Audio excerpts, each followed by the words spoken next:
It's easier to identify those who have wronged us rather than it is for us to remember who we have wronged. Today we're going to examine our hearts, and I hope you'll follow along in your notes. There's quite a bit of fill-ins and things I think that you can follow along with. Even if you're new with us, you can grab that to help you follow along. Have we wronged somebody that we love, and are we going to let Jesus teach us how to make it right? Have we wronged somebody? Will we allow, in these moments, in this 30 minutes or so, 25 minutes that we have together,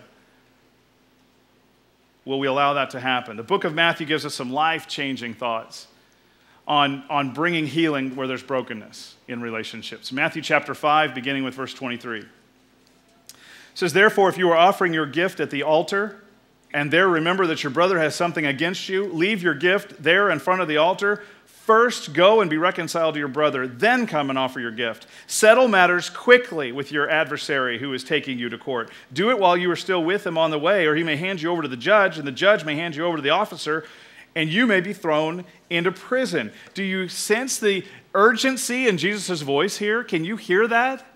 Quickly, hurry, do that now. Danger, danger, you know? When you go to worship and you remember that you've hurt someone, do everything possible to settle that matter quickly. And what I want to do in your notes is give you 3 actions to help you make things right. Now, you've heard growing up that if you're on fire, you should stop, drop, and roll. I haven't been on fire a lot of times. But maybe it's if someone else is on fire, you're supposed to tell them, stop, drop, and roll. Well, we're going to do 3 things, 3 actions that help us to make things right. And that's to stop, drop, and give. The first action, to stop and acknowledge those you have hurt. It's not easy when you've hurt someone that you love to acknowledge that and admit to that. And the first action is just to admit that you've done it. Go back to Matthew 5, verse 23. We're going to go over this a few times. "Therefore, if you are offering your gift at the altar, and there remember that your brother, another believer, has something against you, leave your gift there in front of the altar. First go and be reconciled to your brother, then come and offer your gift." In other words, stop and deal with the issue head on, flat out, right now, face to face, get it done. Have you ever had a knockdown, drag-out fight with a really good friend? It could be a family member, but you can't get rid of your family members. But you get, well, some of you can, but that's like mafia stuff. But you have a really good friend, very dear friend, and you have a really horrible fight with them. The kind of fight like, I don't want to see you anymore, I don't want to be friends anymore. And then it's 3 weeks, a couple of months later, and you see them at the mall, or you see them at a grocery store, and the first thing you do is put your head down, and whoever you're with, you're like, just walk, just walk. What's the problem? No, just walk, just trust me, just walk. And you get around a corner, and then you explain to them the situation. The problem is that you're avoiding conversations that really need to take place. And the big surprise is they probably already saw you, and they have their head buried and are going the other way as well. That's why they never saw you.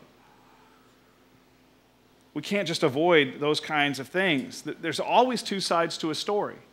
And this is in your notes. For instance, we typically judge others based on their actions, by what they say and by what they do, but we judge ourselves based on our intentions. If you borrowed a book from my office or something else, which many of you have and still have, and you haven't brought that back, I'm going to judge you based on your actions. But if I've borrowed a book from you or something else, I'm going to, and I still haven't returned it, I'm going to judge myself based on what I plan to do. I know my heart. I know my intentions are good. I am going to return that. So I judge myself based on my intentions.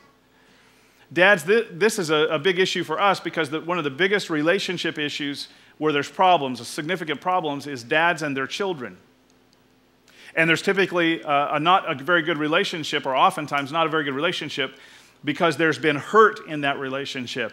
But dads, we know our hearts, right? And we know we're trying to do the right thing, and we know we're working hard for our family, and we know we're out there trying to earn income, and we're trying to make ends meet, and we're trying to be providers for our family. And you and I both know that as dads.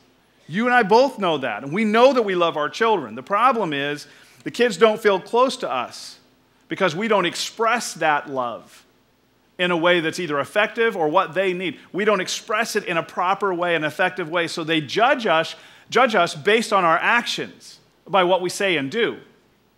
They don't judge us based on our intentions. Occasionally, we just have to go and we have to acknowledge those that we have hurt and maybe say something like, I am sorry that I've hurt you. And as much as I love you, my actions haven't shown the depth of that love, and I've neglected you, and I'm sorry. Or whatever the case may be.